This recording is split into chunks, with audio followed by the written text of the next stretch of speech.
Years ago, Woodward and Bernstein wrote a book about the last days of the Nixon administration, and it was called The Final Days. And then, decades later, and I read that book. I might even still have a copy of the first printing of it. And years later, the late Barbara Olson also published, I believe through Regnery or one of those outfits, but she published a book, ironically, called The Final Days. And it was purportedly about the last days of the Clinton administration, with, of course, her far-right slant on it, and how terrible they were, blah, blah, blah. And the irony there about that was she wrote it literally in her final days before she was killed in 9/11. That was horrific. And now I could title this kind of hodgepodge of stuff that I found and going to talk about the final days, at least technically, of the Trump administration. It is not going to be the final days of Trumpism, unfortunately. And today there was a big thing about Rupert Murdoch's son, James, and he states, and his wife too, and he states, spreading disinformation, whether about the election, public health, or climate change, has real-world consequences. Many media property owners have as much responsibility for this as the elected officials who know the truth, but choose instead to propagate lies. We hope the awful scenes we have all been seeing will finally convince those enablers to repudiate the toxic politics they have promoted once and forever. Tell his daddy. Tell your daddy, Jimmy, about it. Because your daddy, thanks to deregulation in the United States, media, and the ending of the Fairness Doctrine, allowed him to own media in the United States. And he was basically print media. Your daddy was basically print media. And then he got hold of Fox and all of its entertainment, and then created this so-called news operation, which was created like UK media. And I know Rupert is Australian, and owns Australian media, but he's especially big in the UK. And the UK has had a long history of very biased newspapers, tabloids, plus regular newspapers, and they tell you right up front what their bias is. But of course, that's print media. Broadcast and cable are two totally different things, and cable was never regulated like over-the-air broadcast media. So Rupert bears a lot of the responsibility, so Jimmy, he might get cut out of the will with this remark. But anyway, yeah, that's one of the things they've been talking about. It's full of irony there. And then, of course, one of the stories was about old Mike Lindell, and I think I talked about him. And he's a regular host on the Jim Bakker Show. And he was a former crackhead. And he was into all kinds of drugs and shit. And then he's tried to start a lot of businesses, and most of them failed. And then somehow he made a pile of money selling these pillows and running all kinds of infomercials, and was up to his eyeballs in these protests, including the last one, which was outright sedition. And he still thinks Trump is going to serve 4 more years. He has, I think we could say, he has an addictive personality, where he has, it's kind of like a cult type of thing. And there are people that are like that. They shift from maybe drugs to religion like he's done, and then maybe to religion to a personality, so-called, like Trump is. So, anyhow, the big story there, he paid a visit to old Trump, and he was in there for a few minutes, and then Trump sent him out, and then he went out for a little bit, and then he was basically sent out on his way, I think was what happened. But there's all kinds of speculation as to why he was in there. And a photographer got hold of this image of, and it's just part of an image, but it talks about martial law. It talks about, oh gosh, an individual's name, and anyway, it's, yeah, and who knows why he had that document. And maybe Trump didn't want to hear it. Who knows? Who knows? Or maybe he did want to hear it. I don't know. But Lindell needs to be investigated. And of course, the big three, I think, that are totally up to their eyeballs in it are Steve Bannon, Michael Flynn, and of course the beloved Roger Stone. All of them should be thoroughly investigated. Alex Jones should be investigated. All these far-right figures should be investigated. And hopefully with Biden in there, there'll be a lot more people being sent to jail. Maybe people sent to Supermax, places where the terrorists are, like in Florence, ADX, or even on death row. Terre Haute's death row, although Biden is talking about getting rid of the death penalty. And, Trump killed off a bunch of them, or had a bunch of them killed off. I think 13 that were executed. And then people still try to analyze what is the obvious about white riot. It's always funny how they always say it's the whites, but it isn't just the whites. It's the white males, okay? It's a segment of the whites. The women might go along with it, but it's white dudes. And it's all about their entitlement. And I don't know why anybody needs to write a big long piece.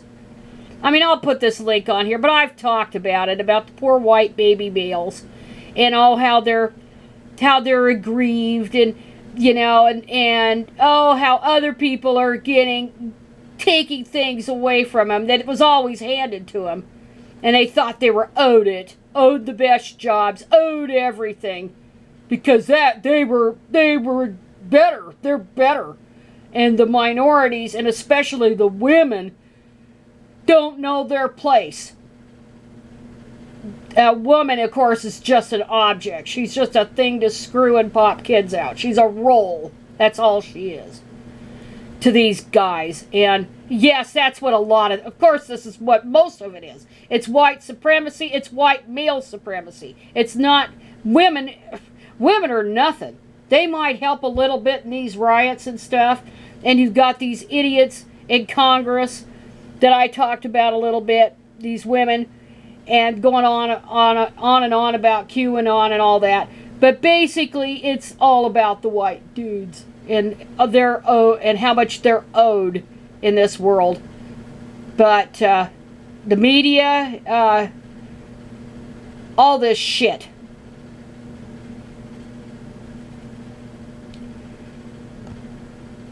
Yeah, it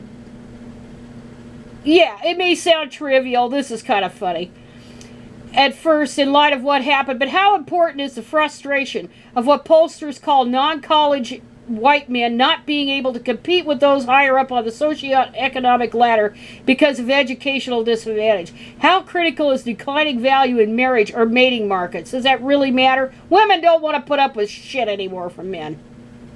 And it's too damn bad. It's too damn bad with these porn-addled dudes, these entitled-addled dudes, that women don't want them anymore, and they could live without them. They could do just fine without them. They ain't going back to the 50s. And really, this is what this horse shit's about. It's about going back to the days of the 50s And especially before Brown versus Board of Education, and minorities were stuck with the shit work. Women weren't even allowed to even do any shit work. If it was paid shit work, they were relegated to doing unpaid shit work in the home. And their options were limited. But white males, they could just point to a job, and the minute they graduated from high school, they didn't even have to go to college. Thanks to heavily unionized jobs, they could just point to a low-skilled job and make plenty of money for them and their wifey and kids, because they were paid inflated pay to account for that. But it was predicated on the idea that women need to not be in the labor force at all. And I've said this before, that formed the basis of women discrimination, sex discrimination in the labor force, denigration of women-dominated jobs, and so forth. And yeah, this article here, it's kind of the same thing. They're not motivated by the economy. They've never been motivated by the economy. They're motivated. These dudes are motivated by entitlement.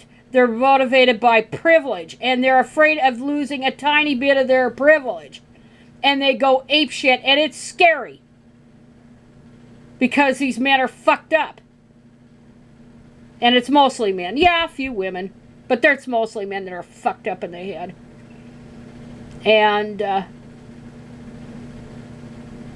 but the thing is, a lot of these people weren't even poor.